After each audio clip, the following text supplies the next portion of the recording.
Oke, pada video kali ini kita akan mendaftarkan menu makanan ya untuk usaha restoran atau kita akan menggunakan istilahnya adalah menu atau fungsi grup gitu ya. Sebelum masuk ke tutorial ini tentunya teman-teman saya harapkan sudah melihat tutorial sebelumnya bagaimana cara mendaftarkan bahan baku ya, karena ini nanti akan menggunakan data dari bahan baku di tutorial sebelumnya. Langsung saja masuk ke menu inventaris, kemudian di grup, dan di sini teman-teman bisa mendaftarkan beberapa menu ya, misalkan ayam goreng, atau mungkin nanti ada minuman gitu ya, misalkan es teh dan lain sebagainya ya. Untuk ID grup ini tentunya bebas saja sesuai dengan perusahaan Anda.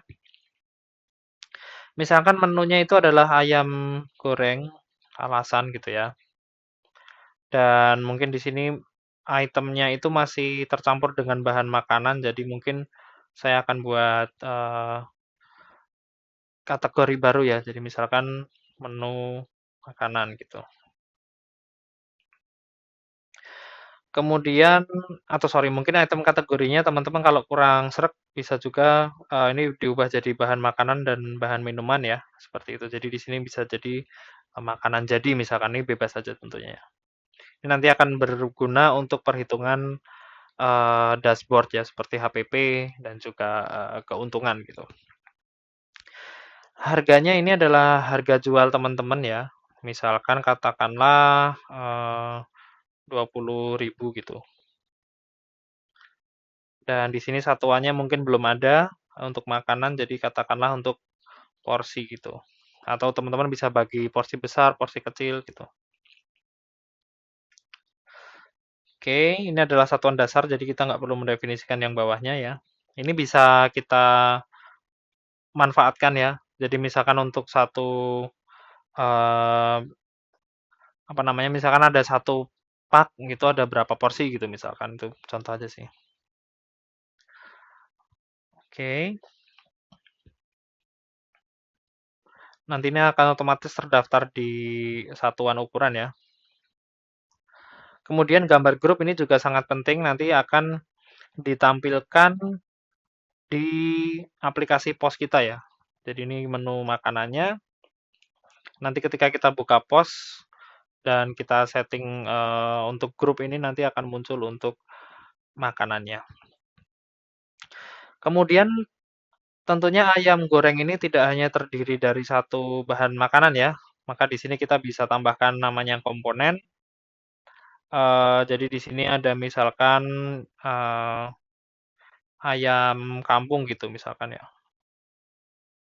Ayam kampung eh, misalkan berapa ekor ya? Misalkan setengah ekor gitulah. Ini ngasal aja. Ini tentunya sesuai dengan teman-teman ya. 20.000 dapat setengah ekor kayaknya terlalu banyak ya. 0,2 lah. Tentunya ini teman-teman lebih tahu lah di bagian F&B ya. Kemudian butuh juga misalkan untuk berasnya, misalkan ini kan 25 kilogram ya, jadi butuh berapa persennya dari 25 kilogram. Katakanlah butuh berapa ya, 100 gram katakanlah ya, jadi 0,1 gitu. Jadi 0,1-nya dari satu sak beras gitu ya.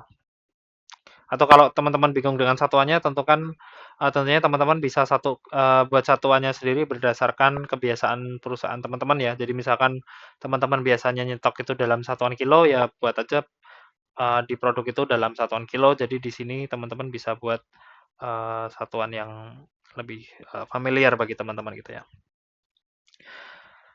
Kemudian mungkin kalau teman-teman ada juga bumbu rempah gitu ya. Bumbu rempah ini misalkan teman-teman lagi-lagi belinya itu 1 kilo, pasti kan nggak akan kepake semua ya. Misalkan cuman kepake em, se 10 gram misalkan gitu ya, 0,01. Oke, ini lagi-lagi saya ngasal ya. Saya bukan ahli kuliner, jadi silahkan disesuaikan sendiri dengan kebutuhan teman-teman. Kemudian di sini teman-teman bisa simpan Dan fungsi dari pembagian komponen ini adalah nanti hubungannya dengan stok barang ya. Jadi ketika teman-teman itu menjual 2 porsi ayam kalasan misalkan nanti otomatis stok dari ayam, beras, dan juga bumbu itu nanti akan berkurang gitu ya. Oh sorry, ini sepertinya oke, sudah benar. Oke, ini adalah untuk mendaftarkan eh, apa namanya grup ya. Dan ini sebenarnya sudah cukup sampai di sini, cuman teman-teman bisa juga mengecek di kategori item, kemudian di menu makanan ya. Teman-teman di sini bisa menambahkan data berupa eh, persediaan, pendapatan, dan juga harga pokok penjualan ya. Jadi nanti ini akan digunakan untuk memonitor di bagian dashboard ini ya, untuk laba kotor per kategori. Cuman mungkin akan kita bahas di video lainnya ya, terkait dengan nanti mungkin penjualan makanan. Terima kasih sudah menonton, sampai bertemu di video selanjutnya.